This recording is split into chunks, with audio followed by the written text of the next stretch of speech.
Hi guys, this is Nick. I'm coming at you with another review. Today we're going to be looking at a Sightmark Wolverine CSR.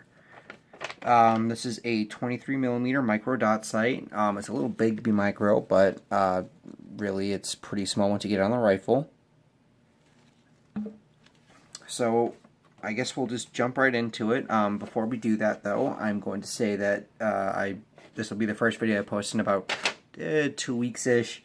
You will be seeing more videos from me for sure. I just got to get hold of some more product to test. I do have some stuff coming up for at least the next week and the week after that. So, yep, be on the lookout for that. And without further ado, let's get into it. So, for features on the site, you have a 4 MOA dot. That's the first thing that I'd like you to know about because that's important. Meaning that is going to cover 4 inches at about 100 yards. Now what that means is that this isn't going to be like a precision dot. This is going to be a more close quarters, easy acquisition red dot. Really only good out to probably maximum 300 meters. With a magnifier, it's going to cover up a lot, especially out there past 300.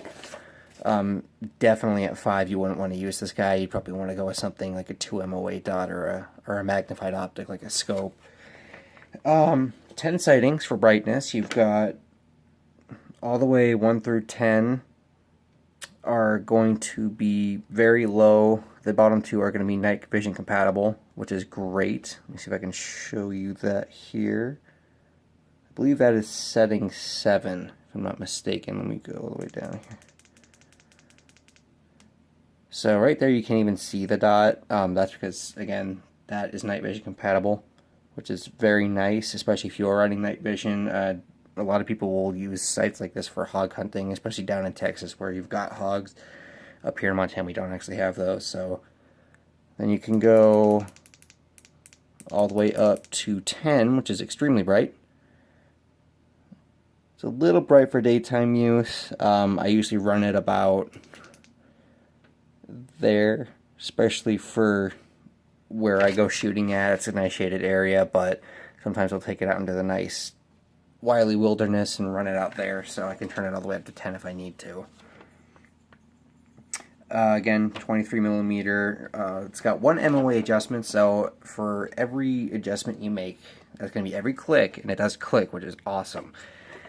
You're going to have 1 inch at 100 yards for your adjustment, so it's not going to have finite, really small little adjustments for those long range shots. Again, this is CQB type sight. It's not really going to be meant to reach out to longer ranges, so keep that in mind when buying this guy. The controls for the sight are on the side here. To turn it off, let's see if I can get the dot in here. You just press and hold here, and the sight shuts off. Press it again and it'll turn on. Now, the battery life on this guy is supposed to be 900 hours on high, 50,000 hours on medium. I did have some problems with the battery life. Unfortunately, guys, I'm not happy about that because I did contact Sightmark about that, but I'll get into that in a second here. So 900 hours on the high setting, 50,000 on the medium setting. Sounds great. Until you realize that, unfortunately, to really see the dot in daylight, you're probably going to have to run it about the 7 or 8. And even then, I certainly did not last 900 hours. At first, I was worried because the site kept shutting off and I was running it. I was worrying about the internal electronics. But that actually is a feature. It has a 12-hour auto shut-off feature, which is, again, nice to save on battery. However, this site, for me, the site, I went through 3 batteries in the last, I'm going to say 2 or 3 months I used this site. To me, it's kind of unacceptable. I mean, if you're going to push something and say it's got 900 hours and then 50,000 hours, depending on what setting you use, it needs to be QC'd and everything. I would pay the extra money to make sure that all their sites work and are tested to the specs they say they are. I did get a hold of their customer service, and my experience there wasn't exactly great.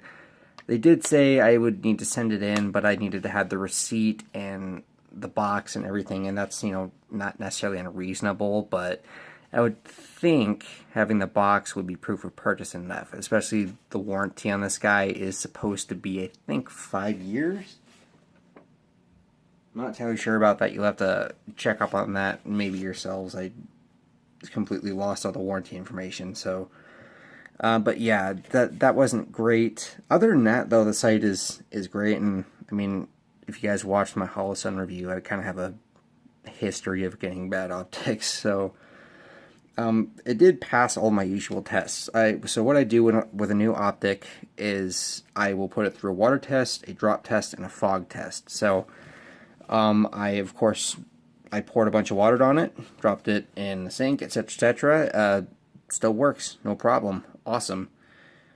The drop test, I turned the rifle upside down. I have an AR-15, obviously. Dropped it upside down to test for impact. No point of aim shift, and that was awesome, especially considering that, you know, a lot of optics for about this price are probably going to shift your point of impact. Vortex, I did have that problem with one of my Vortex sights. It wasn't a massive point, it was probably a quarter MOA adjustment, but still, you know, having a sight not move at all is still better than having a sight move. So, fog test, it's supposed to be nitrogen purge to prevent fogging. It did that reasonably well, although not super well. But again, $130 optic, you're going to have to kind of make some compromises, but it definitely held up to performance expectations, minus the whole battery thing. Not happy about that, still in contact with them, so I'll update you guys if anything changes, but at this point, I'm going to set this guy on the shelf. I might get rid of it, I'm not entirely sure what I'm going to do with it. So I really get to come to my closing arguments here, and my kind of closing statements. So I would definitely recommend you guys buy this sight, because just because I had a bad battery life issue on this one doesn't mean you guys are. The reviews on this site are basically overwhelmingly positive. A lot of people really like this one, and I am definitely one of those people. I just kind of wish that battery life issue, you know, wasn't in place. So I would definitely say go ahead and buy this if you're looking to spend definitely less than $200. This guy retails for $155 on their website. However, I got this for $130, so you could definitely find it for about that price. And honestly, for $130, $150, a sight that performs this well, especially with the drop, the water, and the fog test, I'm definitely impressed with. I did not expect it to perform at all the way it did. So, yes, I would recommend this sight. They're not really in high demand, so they're probably going to be, you know, everywhere. If you're looking, I got mine at Shields. So, first place to check. They're a good Sightmark dealer. They usually have the FSR, CSR, and some of their other 1 to 4 power scopes. So, well, guys, that's it. That's the review on the Sightmark Wolverine CSR 23mm sight. This is Nick. I'm signing off, and remember, Second Amendment is the most important because it protects all the rest. Have a good one.